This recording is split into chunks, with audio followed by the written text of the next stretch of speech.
So hello বন্ধুরা, আজ আমরা এক্সপ্লেন করতে চলেছি তেলেগু সিনেমার একটি ব্লকবাস্টার মুভি যার নাম রয়েছে রাউডি রুট সাইড। এই মুভিটি মাত্র 16 কোটি টাকায় বাজেট ছিল, কিন্তু ছবিটি 48 কোটি টাকা কিন্তু কামিয়েছিল।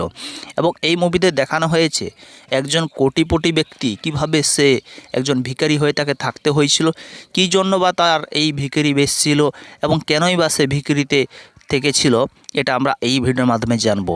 এমন কি ঘটেছিল তার জীবনে, শুধুমাত্র এই বিষয়টি নিয়ে কিন্তু আজকের এই মুভিটি রয়েছে। তো মুভিটি শুরু করার পূর্বে আমি অরুণ, আপনারা দেখছেন আমাদের ইউটিউব চ্যানেল। তো যারা মুভি এক্সপ্লেনেশন ভিডিওগুলি দেখতে চান অবশ্যই আমাদের চ্যানেলটিকে আজই সাবস্ক্রাইব করে রাখুন। মুভির শুরুতে আমরা অরুণ নামে একজন মুভির মেন কাস্টকে দেখি, যে কিনা বিদেশ থেকে তক্ষুনি পড়াশোনা শেষ করে সে তার বাড়ি ফিরেছে এবং সে একটি অনুষ্ঠানে গিয়ে তার মায়ের দেওয়া কোম্পানির সমস্ত দায়িত্ব তার কাঁধে তুলে নেয়। আর আমরা এই যে বুড়োটাকে দেখি, এটি হচ্ছে অরুণের কাকু। আর এই লোকটি টাকা ছাড়া জীবন অন্য কাউকে চিনত না। 1 টাকার জন্য সে নিজেকে তার প্রাণ পর্যন্ত দিতে রাজি ছিল, কিন্তু সে 1 টাকা দিতে রাজি নয়। আর এর সবসময় একটি লক্ষ্য ছিল, সেটি হচ্ছে অরুণের তার সমস্ত কোম্পানি নিজের নামে করে দেওয়া।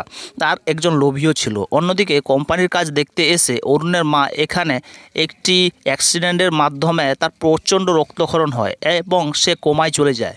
এতে অরুণ তার মাকে সুস্থ হওয়ার জন্য সে বড় বড় হাসপাতাল এবং বিদেশে পর্যন্ত তাকে চিকিৎসা করানোর জন্য ভর্তি করে, কিন্তু তাতে কোনোই লাভ হয় না। পরে সে ভাবতে থাকে কিভাবে তার মাকে সুস্থ করবে। তখনই সে এক জায়গায় বসেছিল এবং সেখানে বসে সে ভাবছিল তার মাকে কিভাবে সুস্থ করবে। তখন সেখানে একজন সাধু আসে এবং সে অরুণকে বলে সে যেন সেখানে উঠে আসছে। অরুণ সেখানে উঠে আসলে একটি বড় গাছের বড় ডাল কিন্তু সেখানে ভেঙে পড়ে, যেটা দেখে অরুণ রীতিমতো আশ্চর্য হয়ে যায় এবং সে সাধুকে সম্পূর্ণ বিশ্বাস করতে থাকে। সাধু তাকে বলে যে সে তার মাকে ভালো করার জন্য সে কি চায়। অরুণ তখন বলে সে তার সমস্ত টাকা খরচ করে তার মাকে চিকিৎসা করাতে চায় এবং তার মা যেন সুস্থ হয়ে যায়। কিন্তু এতে সাধু বলে এই যে টাকাগুলো সে খরচ করবে, এটি তো তার মায়ের সম্পূর্ণ টাকা, সে কি দিতে চায় এবং তাকেই যেন সমস্ত কাজ করতে হয় তবেই তার মা সুস্থ হবে। এতে সাধু আরও বলে সে যদি একজন ভিখিরির বেশে থাকে এবং ভিক্ষে করে সারা জীবন খেতে হয় তবেই কিন্তু তার মা এতে সুস্থ হতে পারবে। তাই সাধু অরুণকে 48 দিনের একটি ভিখিরির মানত করতে বলে, যেখানে সে এই 48 দিন শুধুমাত্র তার দিনের শুরুটা একজন ভিখিরির বেশে টাকা ইনকাম করতে হবে এবং সেই টাকাই সে খেয়ে বেঁচে 48 দিন তাকে কাটাতে হবে, তবেই কিন্তু তার মা সুস্থ হতে পারবে। অরুণ যেহেতু তার মাকে প্রচণ্ড ভালোবাসত, তাই সে তার এই নিয়ম মেনে নেয় এবং তার বিলাসবহুল জীবন ত্যাগ করে সে একজন ভিখিরি হয়ে যায়। তাই সে যেহেতু বাড়ি থেকে চলে যাবে ভিখিরির জন্য 48 দিনের মানত নিয়ে, তাই সে তার সম্পূর্ণ কোম্পানির দায়িত্ব রাজেশকে আর মার দায়িত্ব দিয়ে সে বাড়ি থেকে চলে যায়। প্রথমবার সে যখন ভিখিরিদের কাছে আসে তখন তার সমস্ত টাকা সে তার ভিখিরিদের দিয়ে দেয় আর নিজেকে ভিখিরি বানানোর জন্য নানান প্রকার অভিনয় করতে থাকে সে কিভাবে টাকা ভিক্ষা করতে পারবে। অবশেষে ভিক্ষা না পেয়ে সে ভিখিরিদের কাছে যায়। তবে এখানে এই যে ভিখিরিগুলো দেখতে পাচ্ছেন, এগুলো কিন্তু খুব ভালো ছিল। তাই তারা প্রথমে অরুণকে একটি ছেঁড়া জামা দিয়ে তার মুখে কালি টালি দিয়ে তাকে ভিক্ষা করতে শেখায়। এইভাবে সে প্রথম দিন সেখানে ভিক্ষা করার পরে সে একটি 5 টাকার কয়েন প্রথমে ভিক্ষা হিসেবে পায়। এইভাবে সে ভিক্ষা করতে থাকে। তবে হঠাৎ একদিন একটি মেয়ের সঙ্গে তার দেখা হয়, যেই মেয়েটি পিৎজা সেন্টারে কাজ করত। আর এখানেই সেই মেয়েটিকে সে চিনতে পারে, কেননা এই মেয়েটিকে তারা আর ম্যাট্রিমোনিয়াম ওয়েবসাইটে পছন্দ হয়েছিল এবং একে বিয়ে করার জন্য প্রস্তাব করেছিল।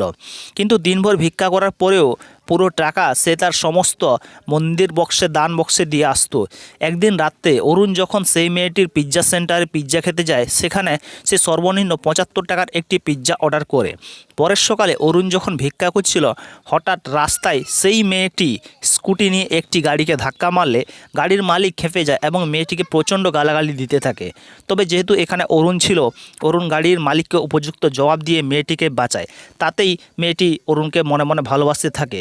তবে একদিন রাতে কিছু গুন্ডারা ভিখিরি মেয়েদের মধ্যে একটি মেয়েকে রেপ করার চেষ্টা করলে অরুণ কিন্তু সেখানে ছিল, তাই সে সবাইকে মেরে মেয়েটিকে সেখান থেকে রক্ষা করে। তবে সে জানতে পারে মেয়েটি আসলে কোনো ভিখিরি ছিল না, যেহেতু মেয়েটির মা বাবা একটি বন্যায় ভেসে গিয়েছিল, না চাইতেও ভিক্ষা করতে মুভিতে অভিনয় করতে থাকে। তাই অরুণ তাকে নিয়ে একটি বড় সরকারি হাসপাতালে যায় এবং সেখানে সমস্ত হ্যান্ডিক্যাপি ব্যক্তিরা ছিল। অরুণ সেখানে তাকে ভর্তি করে দিয়ে জানায় যে সে তাকে এখানে সুরক্ষিত রাখবে এবং সে 35 দিনের মাথায় এসে তাকে এখান থেকে নিয়ে যাবে। তবে হাসপাতালে থাকা সেই মেয়েটির নাম ছিল মাহি, যে তাকে ভালোবাসছিল। আর তাকে প্রথমে দেখে সেখানেই তার সঙ্গে কথা বলতে থাকে। এখানে আমরা বুঝতে পারি মাহিও কিন্তু অরুণকে আস্তে আস্তে ভালোবাসতে থাকে। কিন্তু অরুণ যে ভিখিরি সে মাহিকে কোনো মতেই বলে না। তবে একদিন অরুণের ভিখিরি বন্ধুরা মিলে যখন অরুণকে নিয়ে একটি বিয়ে বাড়িতে খেতে যায়, সেখানেই তাদের অপমান হয় এবং মাহিও এখানে ছিল। তাই সে জানতে পারে অরুণ আসলে একজন ভিখিরি। মেয়েটি এটা জেনে তার পা থেকে যেন মাটি সরে যায়। তাই সে মনে মনে প্রচণ্ড রাগ করতে থাকে, কিন্তু অরুণ তাকে মানাতে থাকে। অন্যদিকে অরুণের কাকু একদিন রাস্তায় অরুণকে ভিক্ষে করতে দেখে ফেলে এবং সে অবশেষে জানতে পারে যে অরুণ এখানে 48 দিনের একটি মানত করছে তার মাকে সুস্থ করার জন্য। তাই সে অরুণকে খুঁজতে থাকে তাকে মারবার জন্য। আর সে এটাও জানতে পারে অরুণ তার মাকে সুস্থ করার জন্য একটি মানত করেছে। হঠাৎ একদিন মাহির মা মাহির সঙ্গে অরুণের ফটো দেখতে পায়। তাই সে মাহিকে বলে আসলে অরুণ একজন খুব বড় ব্যবসায়ী। এতে মাহি অরুণের প্রতি ভালোবাসা আরও বেড়ে যায়। একদিন রাতে যখন রাজেশ অরুণের সঙ্গে দেখা করে এবং সে অরুণকে বাড়ি নিতে চায়, তার মায়ের অসুস্থতা আরও বেড়ে চলেছে এটা বলে, সেখানেই মাহি তাদের সমস্ত কথা শুনে ফেলে এবং সত্যিটাও জেনে ফেলে। সেই জন্য সে পরের দিন সকালে অরুণের সঙ্গে দেখা করে এবং তার সঙ্গে বলে ভিক্ষা করবে, কেননা আজকেই তার শেষ দিন এবং আজকেই তার এই মানতটি শেষ হয়ে যাবে। আর সেখানেই অরুণের কাকু এসে অরুণকে ছুরি মারতে গেলে তবে অরুণের গায়ে ছুরিটি লাগে না, লাগে মাহির গায়ে এবং মাহির গলা কেটে যায়। কিন্তু অরুণ এটা দেখে সহ্য করতে পারে না। তাই সে মাহিকে নিয়ে হসপিটালে যায়। কিন্তু হসপিটালে এলে চিকিৎসক চিকিৎসা করতে চায় না।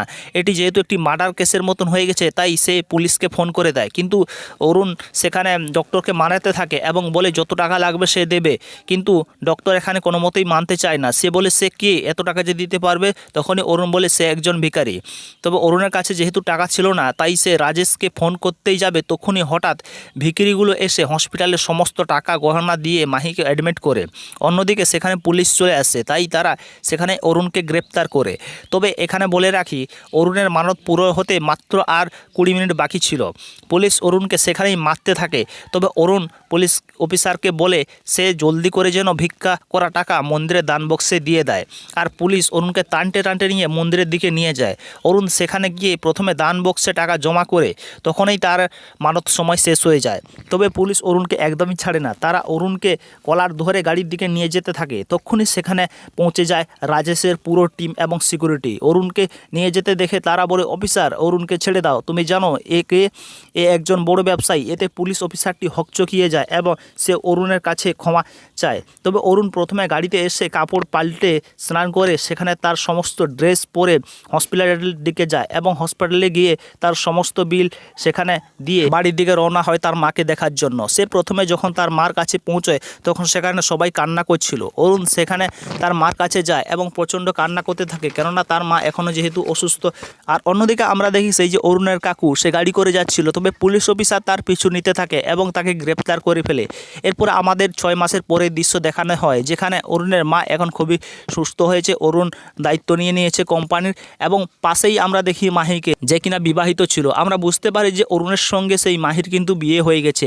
আর অন্যদিকে সেই ভিখিরি বন্ধুদের দেখি যারা অরুণের কোম্পানিতে এখন কাজ করছে। আর এইভাবে আমাদের এই দুর্ধর্ষ মুভিটি শেষ হয়ে যায়। অবশ্যই এই মুভির বাজেট ছিল মাত্র 16 কোটি, যেটি কামিয়েছিল 48 কোটি এবং এটি খুবই ব্লকবাস্টার হয়েছিল। এই মুভিটি কিন্তু উড়িয়া এবং কান্নাড় ভাষায় কিন্তু রিলিজ করা হয়েছে এবং মুভিটি খুব কিন্তু ব্লকবাস্টার করেছে। মুভিটি কেমন লাগলো অবশ্যই বন্ধুরা জানাতে ভুলবেন না। সেই সঙ্গে আপনি যদি আমাদের চ্যানেল থেকে নতুন মুভির এক্সপ্লেনেশনগুলি পেতে চান, চ্যানেলটিকে আজই এক্ষুনি সাবস্ক্রাইব করে রাখুন। ভালো থাকবেন, সুস্থ থাকবেন।